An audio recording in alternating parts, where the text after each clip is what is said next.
Praise lord అండి. నేను సువార్తమ్మ గారి లాస్ట్ కూతుర్ని, ప్రసన్న. నా ప్రెగ్నెన్సీ వల్ల నేను మమ్మీ చనిపోయినప్పుడు రాలేకపోయాను. I just want to talk about her and her influence in my life. అమ్మ నా కోసం ఎంతగానో కన్నీటితో ప్రార్థనలో ఒక విషయాన్ని బట్టి ప్రార్థించింది. అది నా గర్భఫలం కోసం తను ప్రతిరోజు కన్నీటితో నాతో పాటు ప్రార్థనలు ఏకీభవించి ఆ యేసయ్యను మొరపెట్టుకుంది, నాకు ఒక సంతానాన్ని దయచేయమని.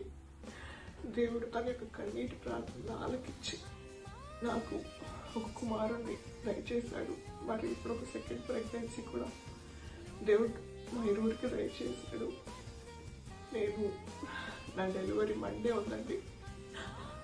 నా కూతురు పుట్టిన వెంటనే ఫస్ట్ కాల్ అమ్మకి చేసి చూపించాలనుకున్నాను. But she is in the best place now. I wanted to thank her with all my heart for everything that she has done for me and all my sisters and brothers. తను లేని note అంటూ చాలా ఉంటుంది నాకు, especially నేను ఇంత దూరంలో ఉంటున్నా. అండ్ కానీ our hope is that she is with Christ now and we will all meet her once again at his time, in his timing. So continue to pray for us and all our family members that we will grow in the Lord and be a testimony unto many the way she wanted us to live our lives. Thank you. Aunty మన మధ్యలో లేరన్నది చాలా దుఃఖమైన విషయం. అది తీర్చలేని లోటు, especially ఫ్యామిలీకి, మనందరికీ.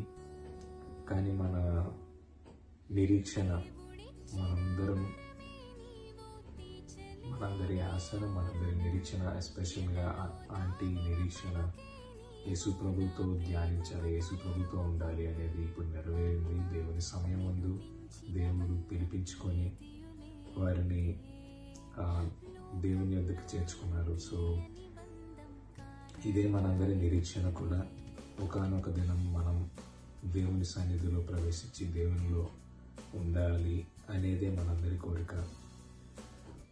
మీలో ఎవరైనా దేవుడు తెలియదు అని ఉన్నవాళ్ళు ఎవరైనా ఉంటే, యేసు ప్రభు నిజ రక్షకుడు అని తెలుసుకుని బైబిల్ ఒకసారి చదివి దేవుడి నిజమైన ప్రేమని తెలుసుకోవాలని సువార్తమ్మ గారి తపన. ఆవిడ పేరు ప్రకారంగా ఆవిడ సువార్త చెప్తూ సువార్త ప్రకటిస్తూ జీవించారు. అలాగే ఈ సమయం